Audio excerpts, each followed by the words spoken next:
So 5.2, damping and resonance. So what is damping and what is resonance? Okay. So damping and resonance for an oscillating and vibrating system. So vibrating, oscillating, like we said, those are just words that mean getaran. An oscillating system that is displaced and left to oscillate without the action of external forces will oscillate at its natural frequency. Okay, what does that mean? Right? Let's break that down. Let's put that in simple science. An oscillating system. So, an oscillating system. So, any system, any object, or any situation where there is a wave that is happening, or there is a vibration, a constant vibration that is happening, that is what we call an oscillating system. All right? For example, okay, I have my guitar here with me. And the reason why I have my guitar with me is because this is an example of an oscillating system. So if I were to, for example, pluck the strings will vibrate on it and continue to vibrate. And as this string is vibrating, we can say that this string is an oscillating system. Right? So an oscillating system is just any situation where there's something that is vibrating and causing a wave to happen. Now, an oscillating system that is displaced and left to oscillate. So displaced, we know what displacement is, right? If you take something and then you move it away from its original location, we can say that the object has been displaced, right? O dalam bahasa Melayu, sesaran. Sudah disesarkan daripada kedudukan asal.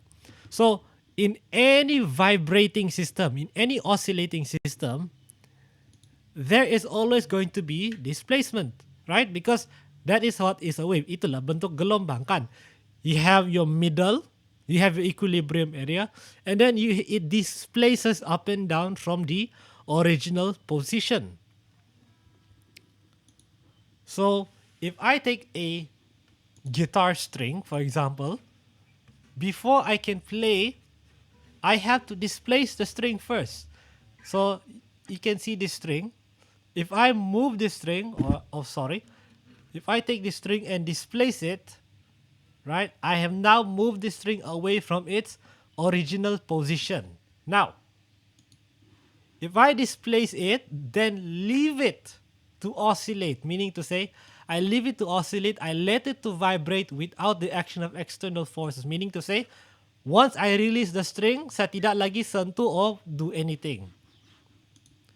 It will oscillate at its natural frequency. So, sorry.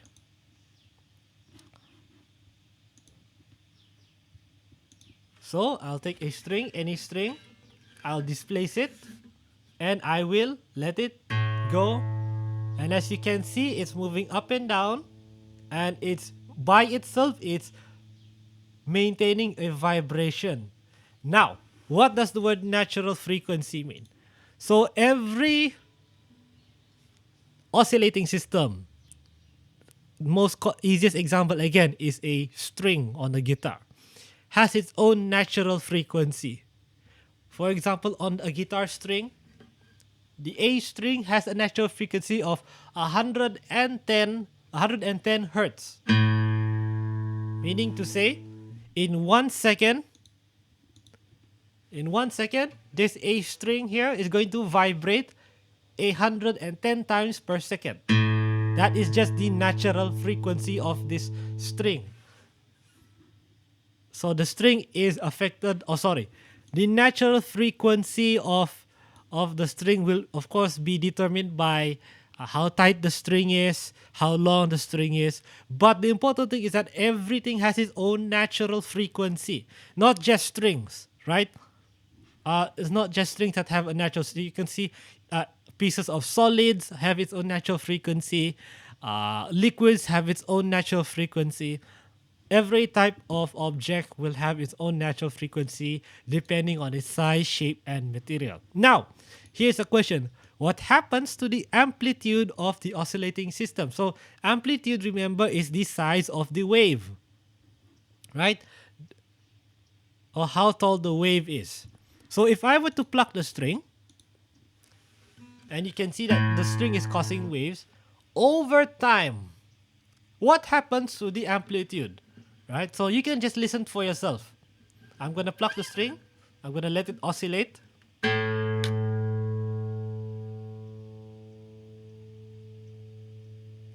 And after a while, what happens to the amplitude or the overall size of the wave? Or not the size, but overall height of the wave. You can even see it in the string. The string moves wide, and then the movement starts to get smaller and smaller and smaller. Right, of course it's wiggly, but I'm asking specifically about amplitude. So remember, amplitude is how far the wave moves away from the equilibrium or middle position. So you can see from the equilibrium or middle position, in the beginning, the movement is quite wide, and then as we go on and on, the movement starts to get smaller and smaller and smaller.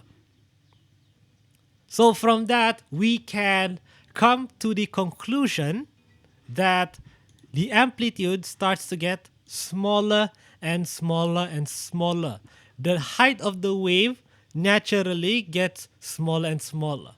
So if we were to make a graph, it would look something like this. So figure 5.23 shows the graph of displacement against time for the oscillation of a simple pendulum. So in this picture, we have a pendulum, pendulum, left, right.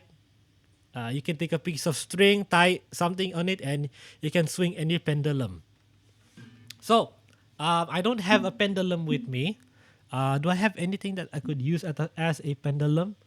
Let's see. Okay, we might be able to use this. All right. So I don't have a pendulum with me. But what I do have here is a pair of earphones. So this pair of earphones, I can use this sort of like a pendulum. So here's another example of an oscillating system. So right now, right now you can see that this system is not moving. Well, it's moving a little bit. Now if I were to move it away from equilibrium, and then I release it, so I displace it from its original position and then swing it, it starts to swing. And you notice that the swinging actually has a certain frequency, right? It swings a certain amount of times per second. And the interesting thing is, even when the swing gets smaller, the swing actually doesn't get faster. Like, it gets smaller, but the number of swings per second actually remains the same. The only difference is that the distance of each swing just gets smaller and smaller. Now, if I made the string longer, then we would have a different frequency. Each swing takes a little bit longer. If I make it shorter, then we should have a higher frequency. More swings per second. So I don't know how well it is showing up on the camera. It seems like the camera is a little bit choppy. So you may not be able to see that quite well, but just believe me. So if we were to take the movement of that pendulum that we just had, right? And put it in a graph of displacement over time, it will look something like this.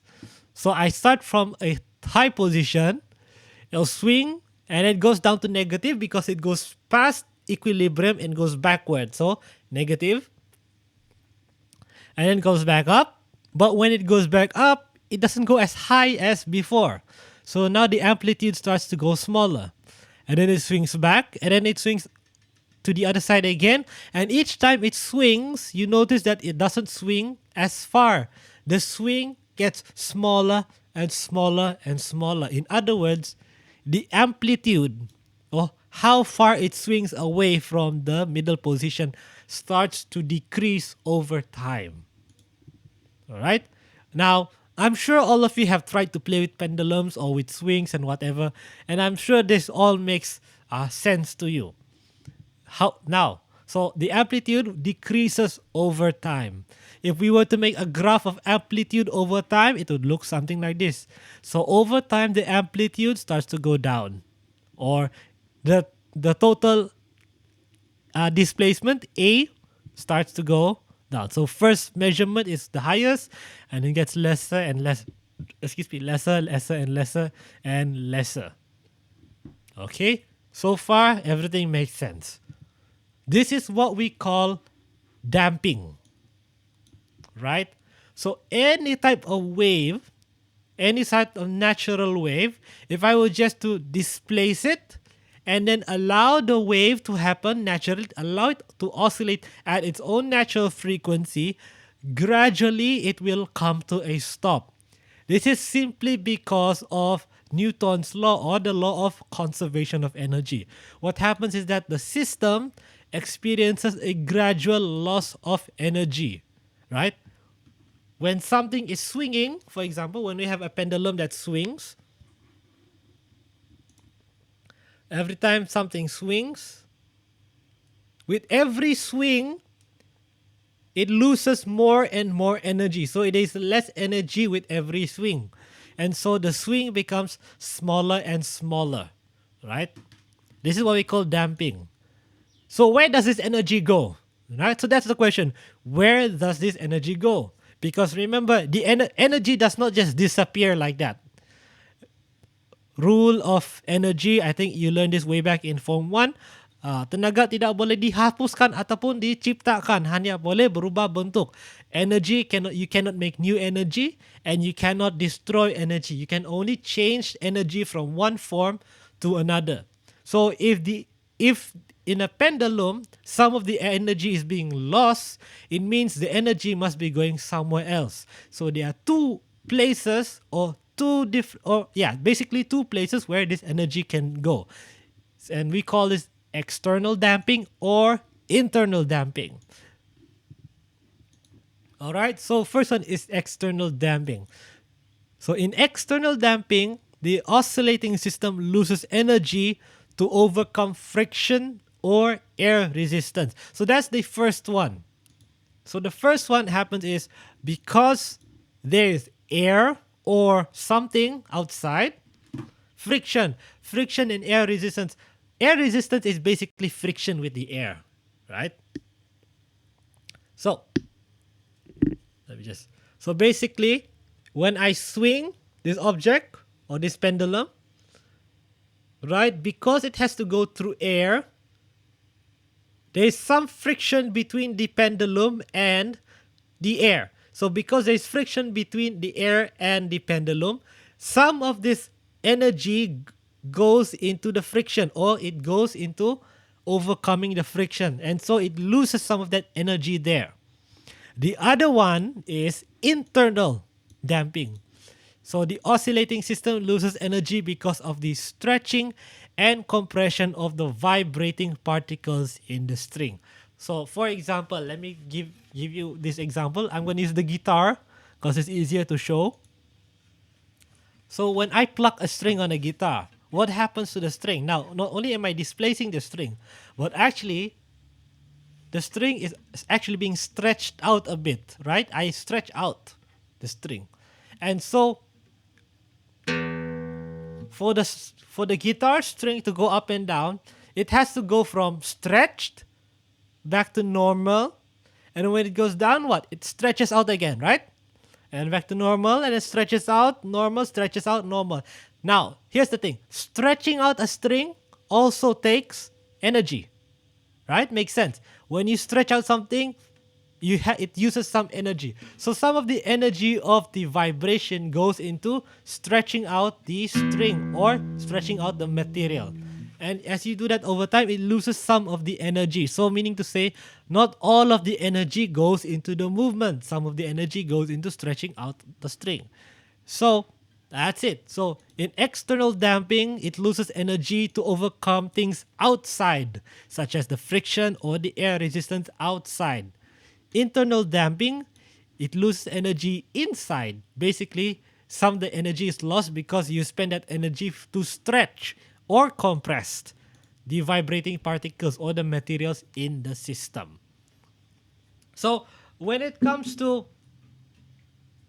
waves, so certain types of waves, if you just leave it naturally, over time these waves, these oscillations will stop. Right, so because of a loss of energy. Now, during damping, so as the energy starts to go down and down and down, if we study the factor, all right, the amplitude starts to decrease, like what I said. The displacement starts to get smaller and smaller and smaller. So at first the wave goes up and down this far, and then it starts to get smaller and smaller and smaller. However, this is very important, the oscillating frequency remains constant, meaning to say the number of times that it vibrates per second still is the same. It doesn't change. It's just that the movement gets smaller. So if for example, in the beginning, you oscillate at 100 hertz, no, 110 hertz, meaning to say 110 times per second, over time, the amplitude starts to decrease, but it's still vibrating at 110 hertz, meaning to say it still vibrates 110 times per second. It's just that the amplitude is smaller. It doesn't move as much anymore. But the actual frequency or actual number of waves is still going to be the same. Okay, so keep that point. Which is why, for example, when you take a guitar string, it's easy to use a guitar, that's why I keep using it. You can hear the volume. So amplitude for sound waves, amplitude influences the volume. The bigger the amplitude, the louder the volume. You learned this way back in Form 2, right? The frequency of the wave, for sound wave, the frequency is what affects the pitch. So higher frequency means higher pitch, low frequency means lower pitch. So when I pluck the string, you can hear that the string gets softer and softer. So the amplitude starts to get softer and softer. But the pitch of the string is always the same. It doesn't go, ta. You don't hear the sound get low. You still hear the same pitch. So what that tells us is that the amplitude, meaning how big the waves are, starts to get smaller, but the frequency or number of waves per second still is the same no matter how much the amplitude decreases. So remember this, damping, it doesn't change the frequency, it only changes the overall amplitude of the wave. Now, how can we overcome damping? Right? So let's say there's something that you want it to keep on vibrating, right? For example, you're playing music, right? You want the note to continue. You want the sound wave to continue. Or even a speaker, right? You want the sound from the speaker to keep on going on and not stop. So what you have to do is we have to give more energy, basically, right? Makes sense. You lose energy, so you have to give more energy to make up. Ataupun kau kena ganti balik tenaga yang hilang. Right? So that's what this sentence is saying. So the effect of damping can be overcome, boleh diatasi, by applying periodic forces external force. I think I misread. By applying periodic external force. So sekali-sekala kamu kena tambah lagi tenaga. You need to add more new energy. So for example, for a string, so sekala-sekala, to make sure the sound keeps going, you need to add more energy. Kau kena petik balik supaya itu getaran or the oscillation will continue. Same thing with a pendulum. Right? Same thing with a pendulum. Let me just...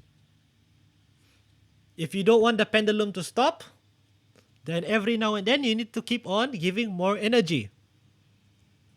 Right? So when it's swinging, as it swings, you need to give more energy. Right? Actually ini budak-budak pun tahu nih.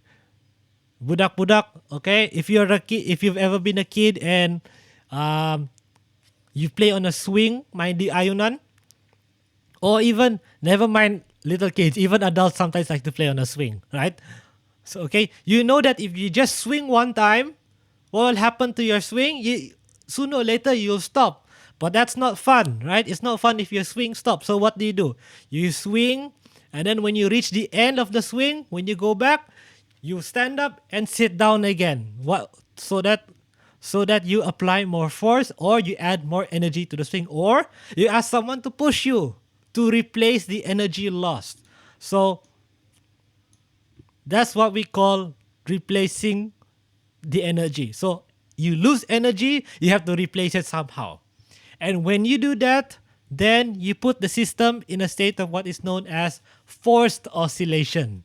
Maksudnya, you're basically forcing it to continue vibrating. Kau paksa dia untuk terus vibrate. So the energy that it loses, you replace it. So you force it to continue vibrating.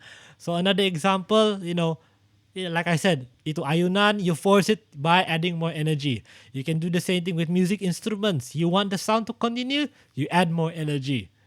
Right? You want the speakers to continue making sound, you add more energy. Not add more, but replace, I should use the word. Replace the energy that it has lost. Alright? Now, so far, what we have spoken about makes sense. Now, here's an interesting phenomenon in music, or not just music, but any type of sound wave, or any type of wave in general. So I don't know if you can see this, if you're going to be able to see this in the camera, right? You might be able to see it. You might not be able to see it. Sorry.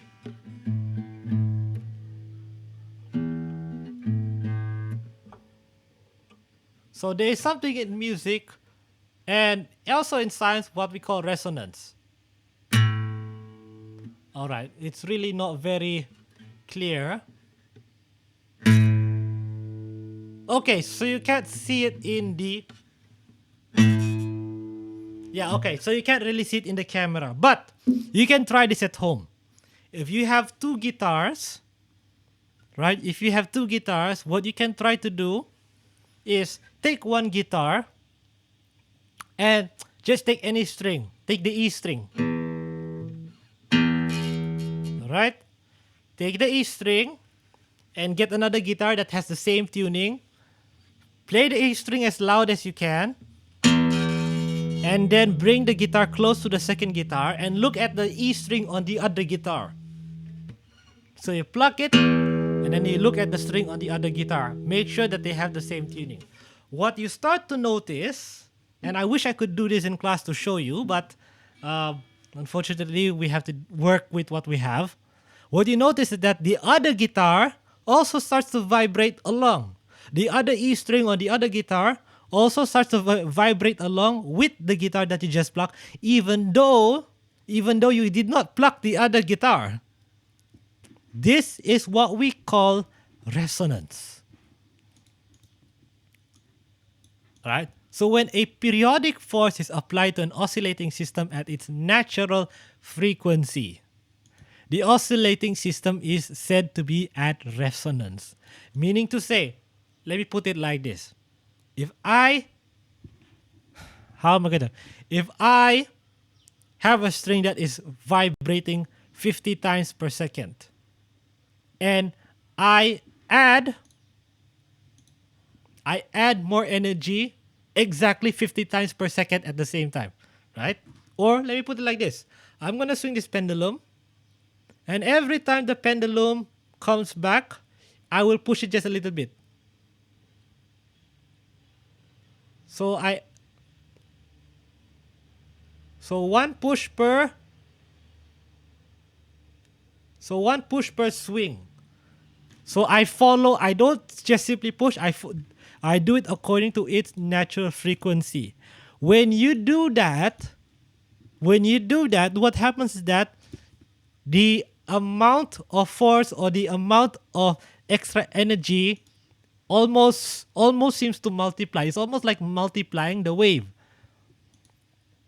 It's it's really hard to explain without showing it to you. But basically, I'll give you an example. Here's a really easy example.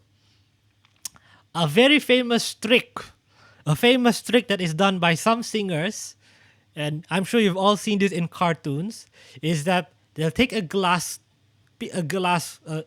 glass that you put water or wine in, and then to show off how powerful the singer's voice is, they will sing. They'll sing in front of the glass, and what happens is that the glass will break. I'm sure you've seen that many times in movies and in cartoons or similar things.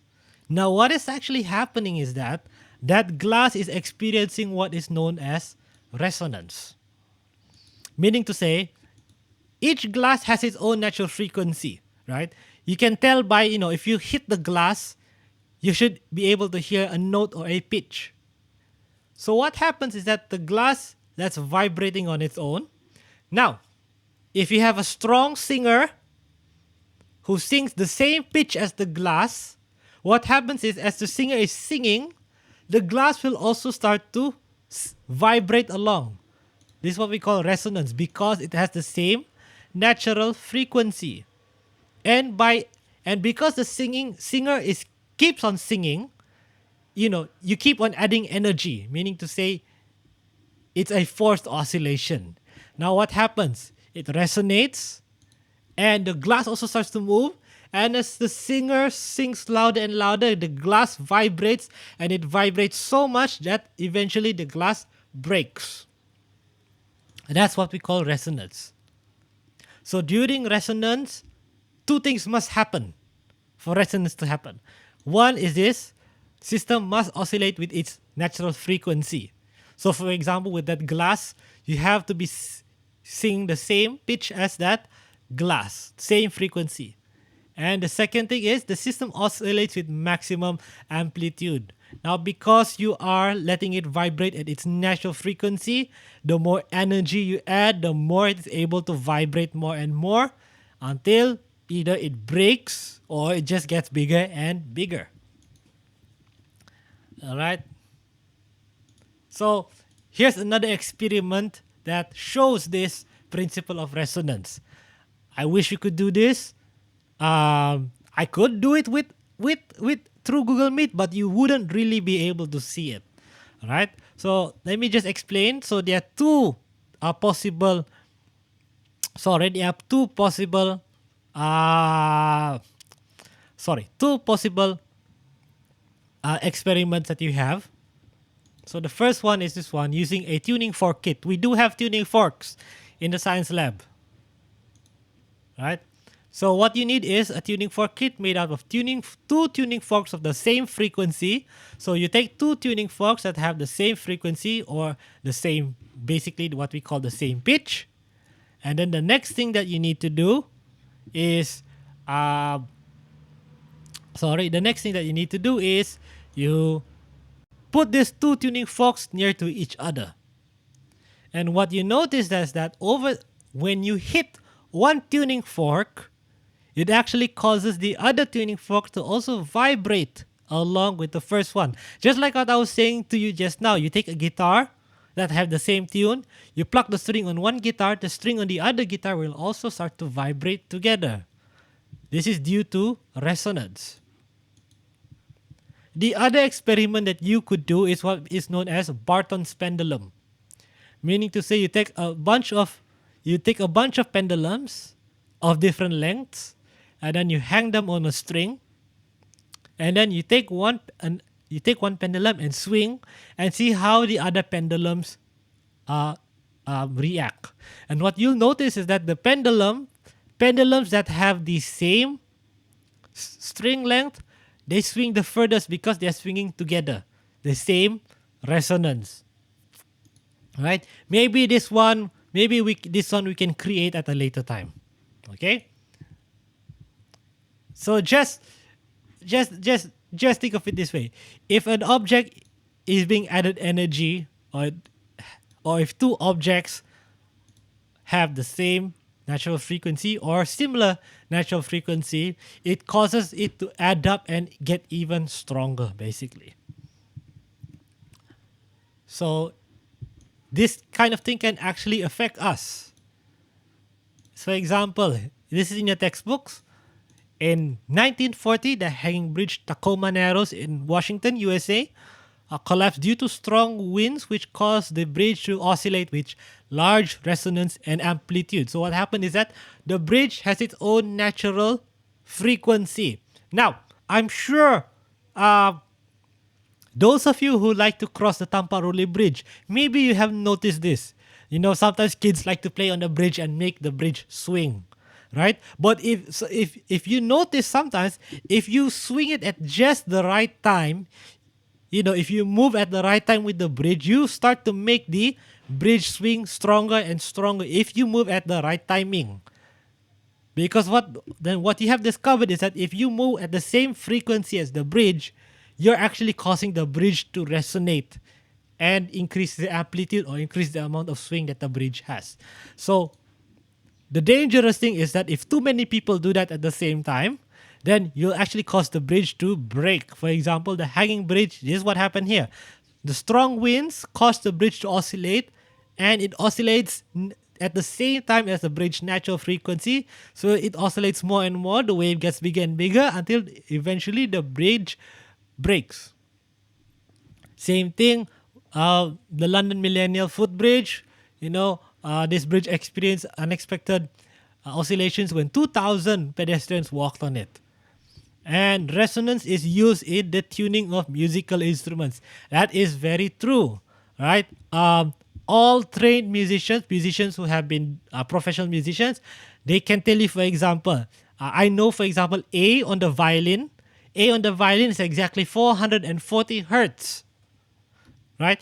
Why do I know that? Because that is the standard pitch.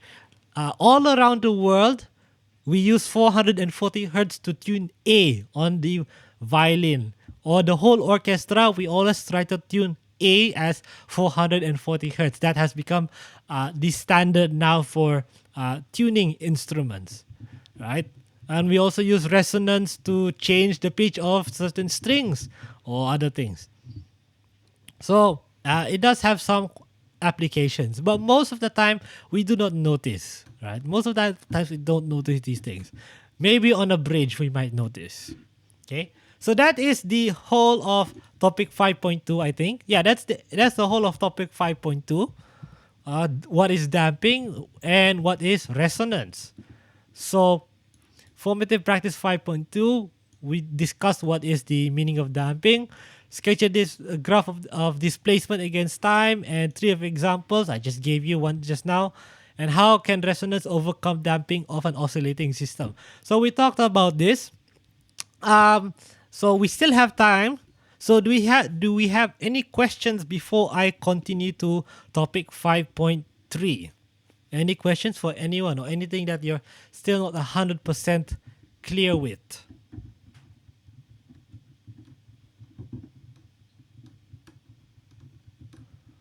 Okay, so for the moment, doesn't seem like I have any questions. Okay, so in that case, I will continue. Or if you have any questions later, just type it anytime in the chat. Okay. So waves can resonate, can be dampened. And 5.3, reflection of waves. So just from the title, we know that waves can be reflected. In fact, the fact that waves can be reflected is not something new to you.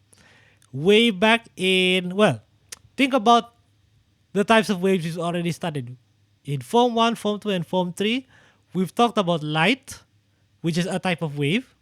We've talked about sound, which is also a type of wave. And we know that both sound waves and light waves can be reflected. Right? You've learned about this before. In reality, almost all types of waves can be reflected. It's not just sound waves and light waves, but almost all types of waves can be reflected. For example, what we have here in photograph 5.7, you see a picture of sea waves, and these sea waves, when they hit the embankment ataupun bila ombak di laut kena kepada tebing, what happened is that you notice that some of the waves actually bounce back, right? Some of the waves actually get reflected. So we know that waves being reflected is a thing that actually happens and happens all the time. Excuse me. So for us to better understand how reflection of waves happen, let's first talk about wavefront and what is a wavefront. Excuse me. Let me have a drink first.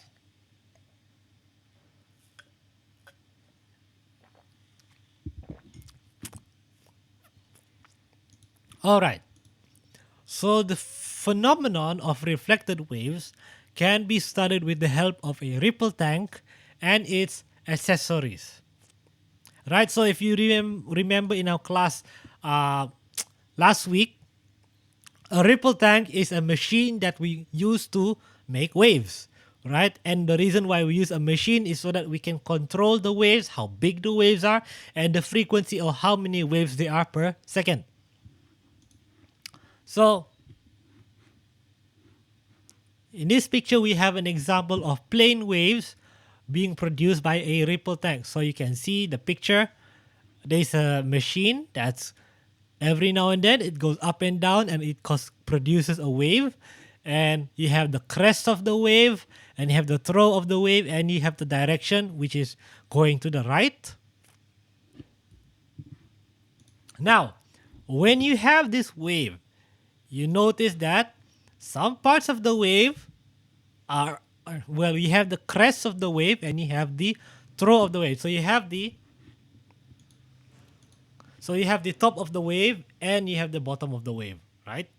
Now, if you look at the lecture, all points along line AB and CD, all of these points are on the same part of the wave. What I mean is that from A to B, every point along that line, it's all on the top part of the wave or the crest. So because they're all in the same part of the wave, we call this as being in phase, right? We talked about that last week. All right. So anywhere along line AB is going to be equidistant from the source of vibration, right? So if we take any point along AB, any point is going to be the same distance away from the source or the paddle here that causes the waves, and have the same displacement. Same thing with line CD. All the points on line CD are equidistant from the paddle. So this line here that we have is what we call a wavefront, right?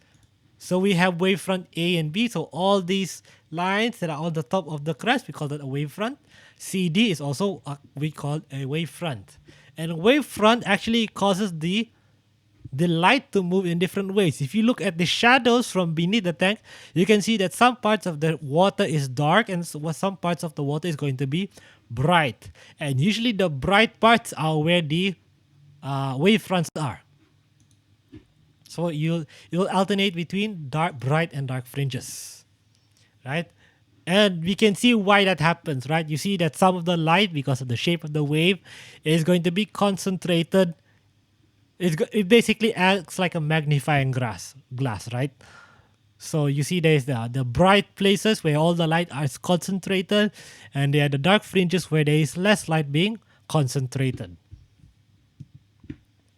So you can have wavefronts that are straight, and you can have wavefronts that are circular, depending on the type of wave that you're creating.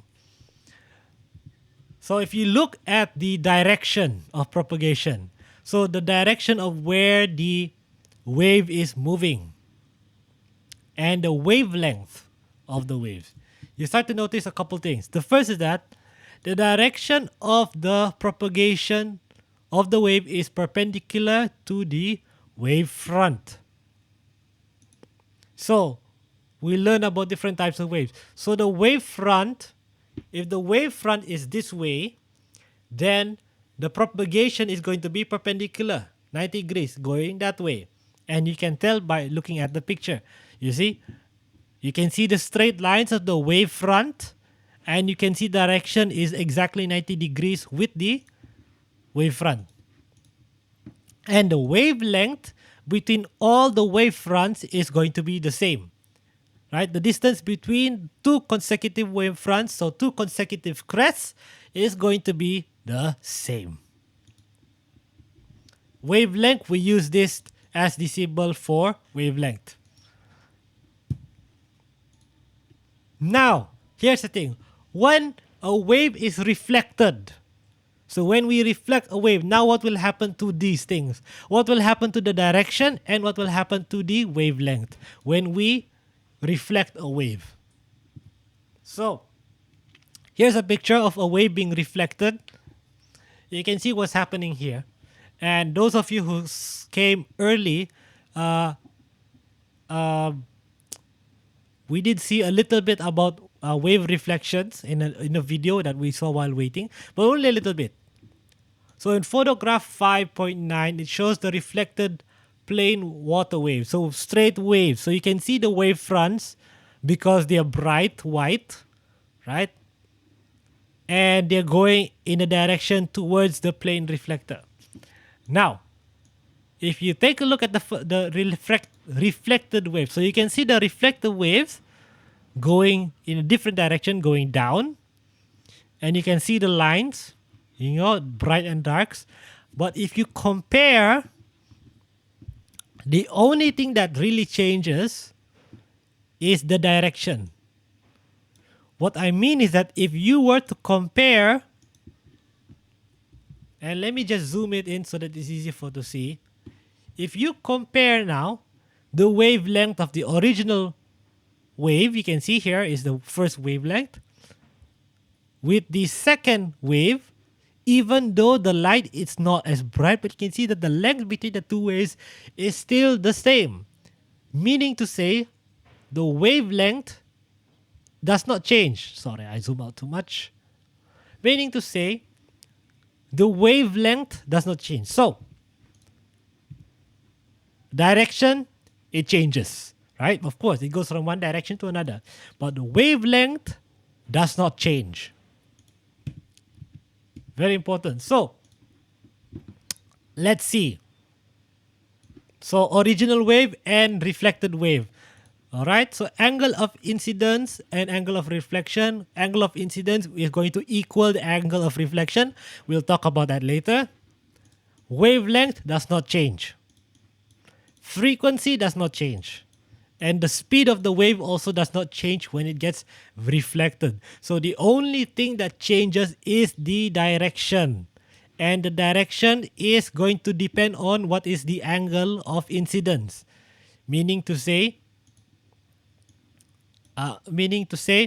depending on the angle, if it hits at 30 degrees, it will also reflect at 30 degrees. If it hits at 60 degrees, it will also reflect at 60 degrees. Just like light reflection. I don't remember how much you studied about the reflection of light, but I'm pretty sure you studied at least some of it. In mathematics, you also learn about reflection, right? You have transformation, and you have one of the transformation in mathematics is reflection, or I'm trying to remember what is it in Malay. Pembalikan, I think. I forgot. But if you know reflection in mathematics, one of the mathematical transformations, then this is very easy for you. So, how do you draw it? It's very simple. In fact, we can do it together. So I'm gonna just add, so we can actually draw it together. So let's do it step by step. Oh, actually, let me do something.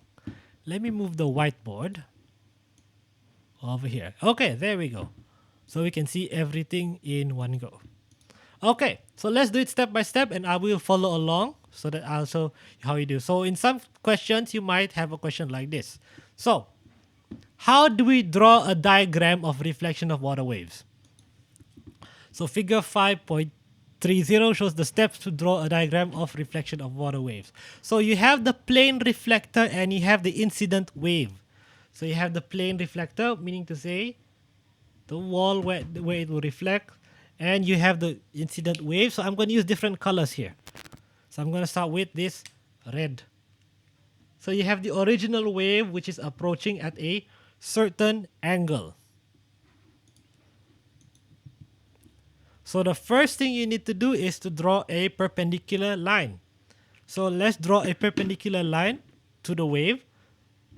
So we'll take it and we'll draw a perpendicular or roughly perpendicular line. Obviously, I'm not using a compasses or a protractor, so my line is not going to be perfect. But let's just pretend. So you have line AB. So we'll call this line A and B. Right?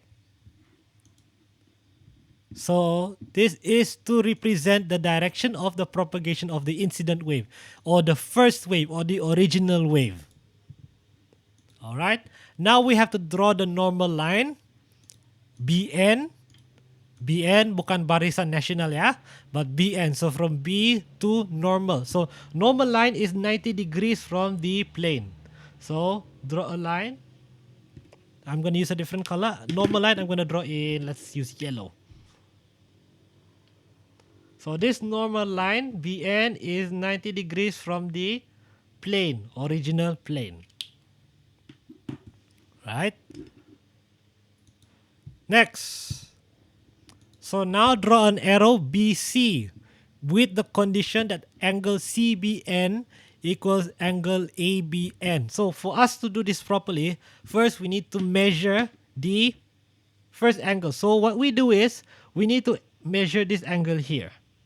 Right? And we'll call this the incident angle. So let's call this I, incident angle. Alright? Now when we draw our second line, so our second line will be from B to C. And we have another angle here, which is R. So we have the incident and we have the reflected. Now, for our drawing to be accurate, these two angles must be equal. So I must equal R. Or another way for us to say is that angle ABN, so ABN must equal angle CBN.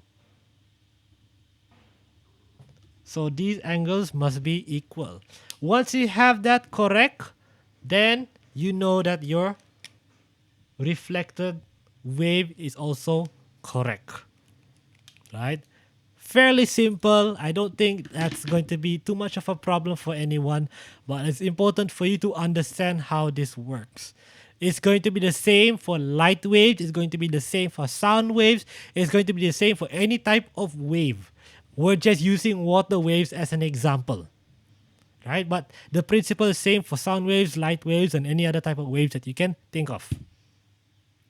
Right? So now you draw the lines perpendicular to BC wavefronts. Now, I forgot to check this. So the reflected wavelength must be the same as the incident wavelength. So I made a mistake. So I did not make the incident wavelength the same. So let's fix that. So not only, let me just correct it to make it more accurate. So not only you have to get the right direction for each wave, but the distance between each wave or the incident. So from here to here, we call this the wavelength. Let's call it wavelength for I, incident. And when you have your reflected wave also have its own measurement. Let's call that. Let's call it the wavelength R for the incident. Now, for our drawing to be accurate, the distance between each wave for both waves must be the same. In other words, the wavelength on both sides must be the same. Because remember, we talked about this earlier, when a wave is reflected, the wavelength does not change. Only the direction changes. All right. So I hope that is clear to everyone. Okay. All right. Okay. Any questions on this one? I think that's quite clear to most of us. All right. Applications of reflections of sound waves in daily life. So we're about to wrap up here. The phenomenon of reflection of waves can be applied in our daily lives. Figure 5.31 shows some examples of the application of reflection of waves. So what are the uses of wave reflection? You already know some of this. Okay, so we have ultrasonic waves, right? So when you use ultrasonic waves by using the reflections of the waves, you can tell how the baby is while it's still in the mother's womb. You can tell if the baby is healthy, if the baby is a boy or girl, and other things. We use radio waves. And have you ever noticed that a lot of radio towers use a dish like this, right? So what it does, so what is that dish for? Why do you have that big parabola? The reason why you have that is to reflect the waves, radio waves, and make it more constant. So what it looks like is that what you're actually doing is that, so you have the big parabola, right? And you have the big radio tower receiver here. So what it's actually doing is that as the radio waves come in, this parabola will reflect the waves back. So as the waves come in, the parabola will reflect the waves back, and it will all make sure that all of the waves end up going back to the receiver. That's why it's a curved shape. That's why it's a curved shape, so that it can go back and it goes back to the radio receiver. Other types of reflection, we use sonar. You've learned about sonar way back in Form 2. We can use sonar to look for fish. We can use sonar to look for oil or look for all kinds of different things. Very helpful in technologies, communications, and medicine. So all of things that we know. All right. Finally, some questions. Okay, so these questions will take into consideration some of the things that you already learned in our previous chapter as well. So let's read this carefully. Solving problems involving reflected waves. Ultrasonic waves of frequency 25 kilohertz. Well, let me repeat, 25 kilohertz are transmitted from a ship to the seabed to determine the depth of the sea. These waves travel at a speed of 1,500 meters per second in the water. All right, so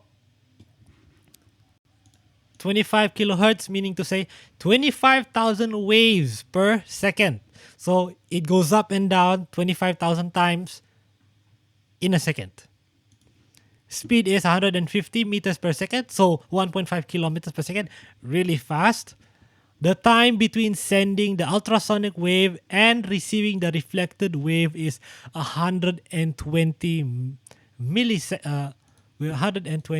milliseconds.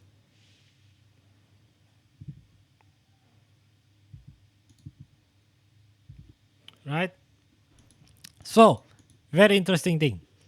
So the question is, how deep is the sea and how long is the ultrasonic wavelength? So let's take a look at what information that we have already here. Okay, so we have so the question is asking for how deep is the sea. So we can say well, we can use distance. So we can use d distance or displacement. It's not really, it doesn't displace distance of the sea. Depth of the sea is unknown, not stated. Okay. Speed of the wave, velocity of the wave is given 1,500 meters per second. So frequency is 25,000 hertz or 25 kilohertz. And the time is 120 milliseconds. Right? So let's look at this solution. So the solution is of course given here. However, I'm going to still explain it. So here, what is the solution? The solution is this. So if we think about it, for question A, how do we know how deep the sea is? Well, we know that the ultrasonic wave takes 120 milliseconds to travel from the ship to the seabed and back. We know that. That the question just told us. Now the distance traveled by the wave is 2 times the depth of the sea. Right, because it has to go down and then it goes up. And since we know the speed of the wave, it's very easy for us to calculate. So, as you can see in this question here, it takes a total of 120 milliseconds. Distance travel equals speed over time, right? So speed over time equals distance travel, and because the distance that we're looking for happens twice, so we write down 2d, right? So 2d equals Vt, and we can just write down the whole calculations like this. So let me just, well, you can see the calculation there, but I can also write it down if you want. So we have, so the total distance travel is 2d, and the speed is Vt. Just put everything in the formula. Or we can rewrite the formula. So V equals Vt divided by 2. So V is 1,500 times 120. Now because it's milliseconds, ms, we have to change it into, since it's milliseconds, we have to change it into seconds. So we have to times 10 power of negative 2. Right? Divided by 2. And so you get a total of 90 meters. Just like that. So we are answering the question. So if we look at the equations itself, right? None of these equations are new equations. Right? We know that distance equals speed over time. Right? That's nothing new. But what we are using is what we know about the properties of waves. We know that the wave will not change its speed over time when it gets reflected. Even after the wave is reflected, we know that the speed is still going to be the same. And so we use that knowledge to be able to create this. None of these formulas are new. Okay? It's just that we're now applying this to the characteristics of sound waves. Now the second question is a little bit more interesting. The second question is asking us, how long is the wave? Right? So, how long is each of these waves? Not how fast, but how long. So, the ultrasonic wavelength. So, for us, we need to look at the frequency of the waves. And also the speed. So, why do we need to know this? So, the frequency tells us how many waves there are in a second. Right? The speed tells us how far it goes in a second. Do you see what I'm getting at? In 1 second, there are 25,000 waves. And in 1 second, it covers 1,500 meters. by using those information, you can now find, okay, if there are 25,000 waves over a distance of 1,500 meters, I can just divide to find the length of each individual wave, right? Simple. And so we can just write it down. So it's a simple formula here. So we know that. So what we need to look for is the wavelength. Sorry, let me just.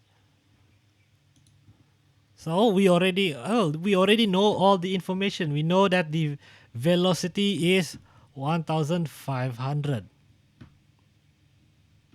We know that the frequency is 25,000 hertz. So that's quite easy. So the wavelength is going to be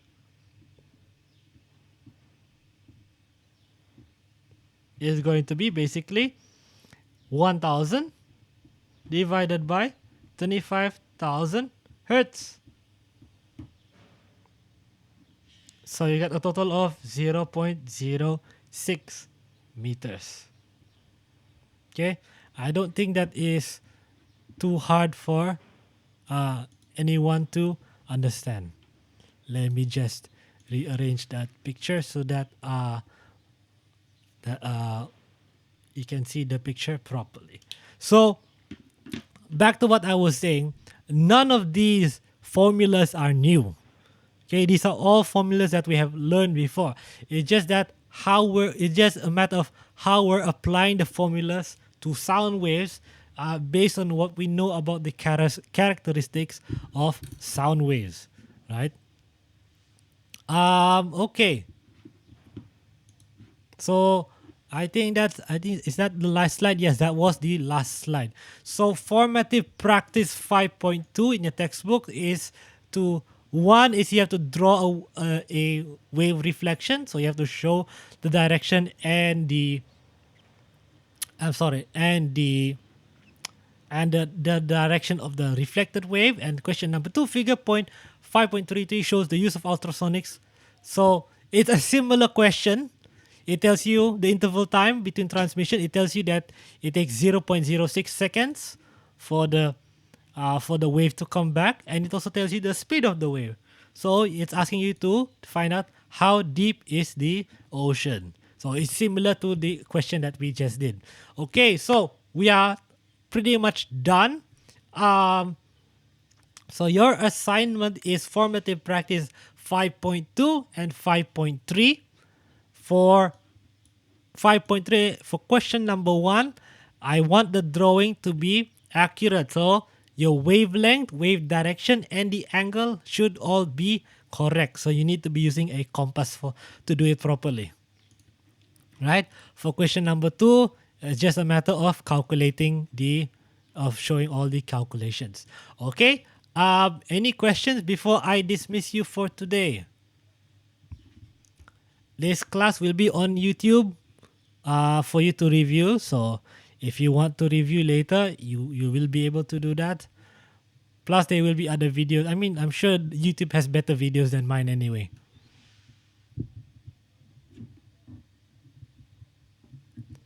All right. So, like I said, none of this is new. There are no new formulas actually. It's just a matter of us understanding the characteristics of waves. So if you're feeling a little bit confused on how I came up with some of the solutions, go back and read about the characteristics of waves. What is frequency? What is wavelength? And what are the characteristics of reflected waves? You know, how it changes when it gets reflected. And then when you start to understand that, then it becomes easier for you to understand these types of questions. Okay, so if there are no further questions, then we are out of time, basically, with 5 minutes left to spare. So I will dismiss you, and then I'll let you go, take a break, and get ready for your next class. So thank you, everyone. Thank you for listening, and have a nice day.